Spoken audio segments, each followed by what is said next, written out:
tanong tayo dito mga pre. Sabi niya, Boss TPC, anong masasabi mo sa Tambay Cup? Hindi ako fan, no? Didiretso ko na. Hindi ako fan ng Tambay Cup sa napakaraming rason, pre. At hindi lang to dahil sa aligasyon, no, na nanggagaya siya ng design. Sa tingin ko, responsibilidad na ng mga taong pinagayahan niya, no, na sampahan ng kaso si Pio kung talagang may issue tungkol dito sa pangopya niya. Hindi yun yung dahilan kaya hindi ako fan ng Tambay Cup, no? Ang unang dahilan dahil hindi ako yung target market na to, no? Dahil una sa lahat, hindi ako tambay. Isa akong taong may ginagawa sa puntong to ng buhay ko.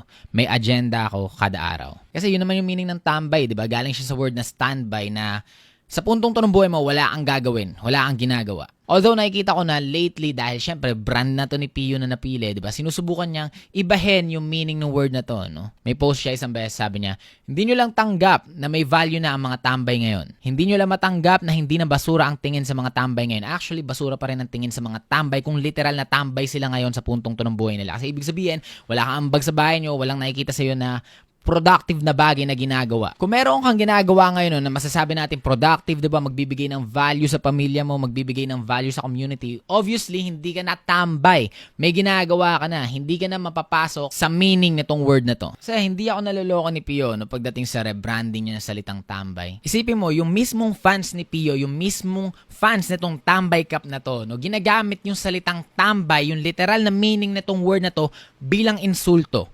Sinusubukan nilang saktan yung mga tao na walang alam at palamunin sa bahay dahil ito daw yung mga literal na tambay. Sila yung tunay na tambay.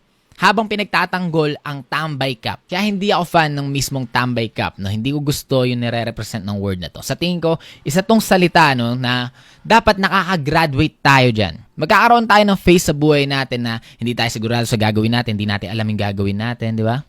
O kaya naman, tinatamad tayo, wala tayong ginagawa sa buhay. Magkakaroon tayo ng portion sa buhay natin na nasa ganun tayong sitwasyon na tawag sa atin literal na tambay. Hindi siya bagay na dapat gino-glorify natin, isa siyang bagay na dapat naaalisan natin sa buhay. At weirdo lang din ako, no? Kasi kung tambay yung merch mo, 'di ba? Ibig sabihin ang target market mo ay mga tambay. Natatawa lang ako sa buong senaryo na sinusubukan ni Pio, no, na i-market tong cup na to bilang isang luxury, bilang isang rare item na pag binili mo at retail price pwede mong i-resell ng mas mataas kasi limited edition siya, no? Tapos yung resale value umaabot daw ng higit 15k isa, 'di ba? Higit 17k, meron pa ako nakikita na 100,000.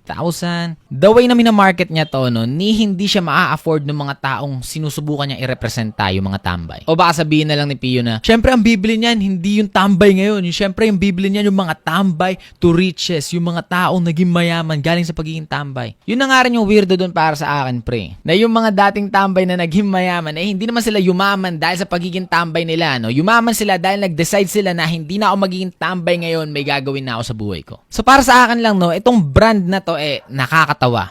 So hindi siya para sa akin. Yun yung thoughts ko sa Tambay Cup.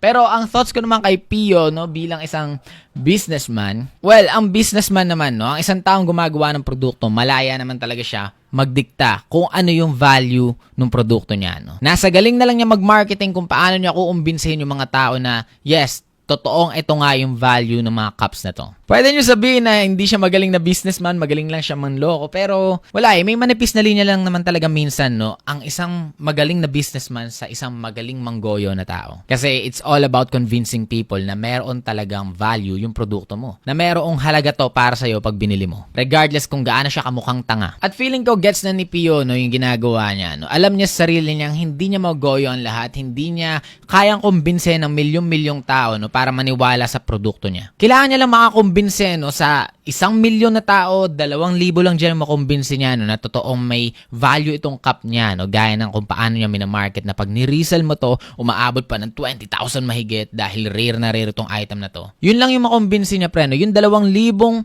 naniniwala na yun, sure profit naman na si Pio. Magaling na pangloloko ba yun sa tao o magaling siyang businessman, kayo na bahala mag-decide. Ang akin lang, hindi ko trip yung Tambay Cup, pre. Kasi hindi ko trip yung nire-representa ng salitang yun, no? Yun lang naman mga pre. Sheesh.